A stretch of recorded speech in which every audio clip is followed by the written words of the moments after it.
The HODL tax is another reason to self-custody your Bitcoin. I wasn't aware of this, so I brought in everyone's favorite crypto CPA, Shihan Chandrasekhara, to the show to explain. So Shihan, welcome back. Yeah, great to be here again. Before we get into that, can you just give us a quick refresher so everybody knows? First of all, I'm going to ask you this. What is a taxable event? What's the difference between short and long-term capital gains? And then also there's one called a net investment income tax. So just real quick, Shian, could you just kind of go through like what is an actual taxable event in crypto so people know? Yeah, so in general for crypto, there are 5 taxable events. By the way, this has nothing to do with the ETF. This is just general crypto. So number 1, just cashing out. Pretty self-explanatory. You had Bitcoin, you sold it for a profit for cash, you got to pay taxes. Sure. Number 2, when you exchange one coin or NFT with another coin or NFT, the IRS does not care if you receive cash or not. You still have to pay taxes if that first coin has appreciated in value at the time you're exchanging it to the next coin. Okay. Number 3, when you spend cryptocurrency or even NFTs to buy goods and services, that triggers a taxable event.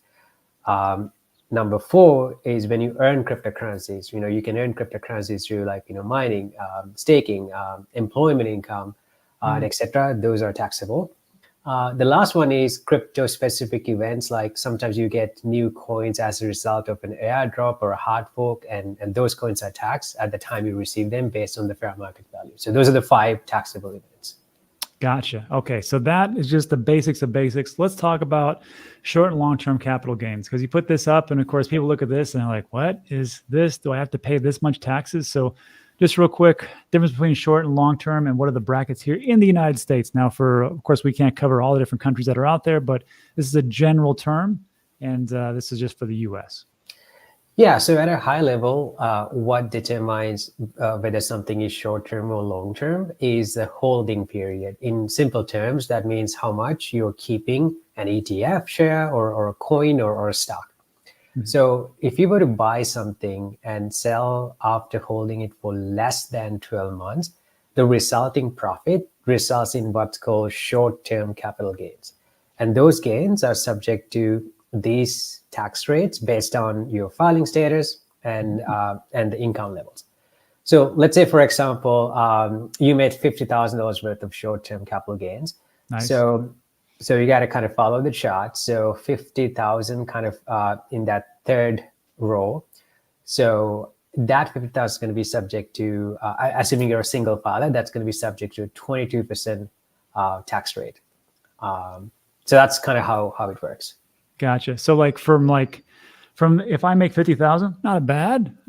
So this is progressive tax, right? So from 0 to 11,000, I'm paying X amount. Correct.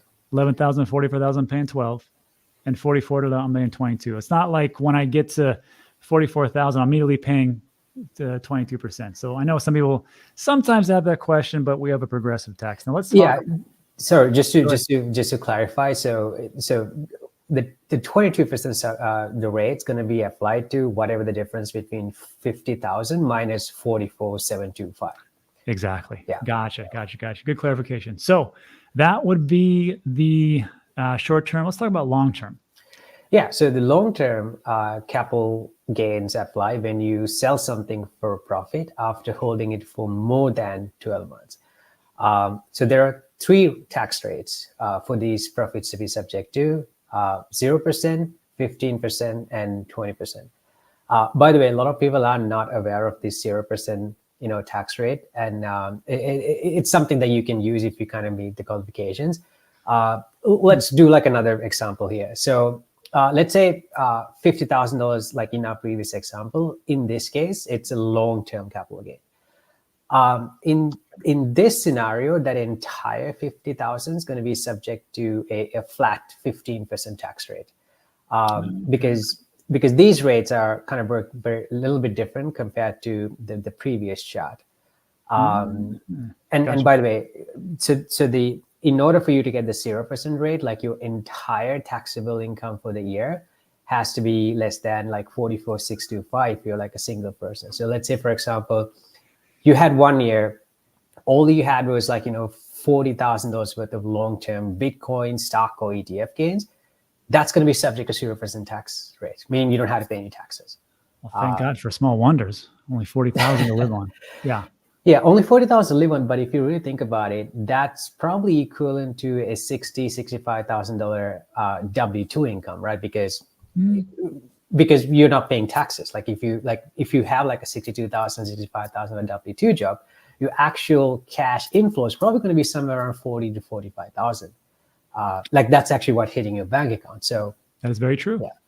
Yeah, I could be okay, living around $3,700 to $4,000 a month, just going from there. I mean, of course, it'd be 48,000, but yeah, let's just say 35. I can do that. So there's that piece. Now let's talk about the NIIT, the net investment income tax. What exactly is this here? Yeah, so we spoke about short-term capital gains and long-term capital gains. Yeah. And in any given year, if your total income, but as a matter of fact, it's called the modified gross adjusted income, exceeds any of these thresholds, you had to pay an additional 3.8% tax on top of your capital gain tax. So going with our example before, so you had $50,000 worth of, could be short-term or long-term, but for the entire year, you made like, $500,000 because you're high net worth individuals, and that $500,000 could come from wages or business income or whatever. So in that case, that 50,000 is subject to the short-term or long-term capital gain taxes we spoke about, plus this additional 3.8% tax. Fun times. Good. I love taxes. So now that'll leave us to our last point, which is one that I had a question on, which was these fund expenses, because this is all from the Bitcoin ETF and the different institutions that are offering those services, the BlackRocks and the Fidelities and things like that. There is a fund expense. So could you kind of walk us through this? Because that's for the people who right now are going, okay, I'm just going to do a Bitcoin ETF, but I haven't sold anything. So how does this work for fund expenses? Yeah, so this is somewhat unique thing to spot ETFs, because these ETFs are structured as grantor trust. So obviously, like sponsors like ARK and Fidelity, they need to have money to kind of run their fund, right? They had to pay the salaries and etc. Right. In order to do that, they have to dispose of like Bitcoins throughout the year to kind of come up with the cash inflow.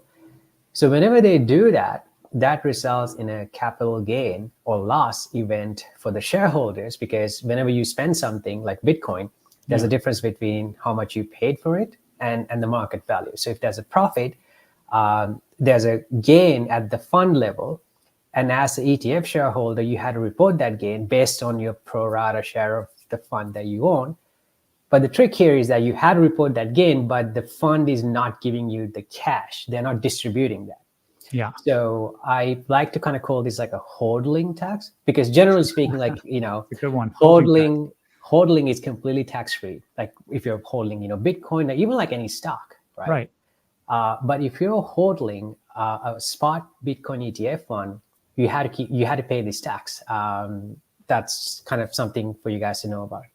That's crazy. That's crazy. So everybody, if you're new to the game and then you're saying to yourself that an ETF could be very safe, of course you offload some of those restrictions and the things that you have to do as far as what you're holding on to it. That is true, but just like Xian said, and I've never heard of this until right now, there is a HODLing tax. That is probably what I will use in the description and the title for this actual video. So Xian, that's interesting stuff, and yet another reason why I think people should learn how to self-custody and cold storage devices, but that's another video. So Xian, before we take off, any last words of wisdom for the people out there getting into the space right now?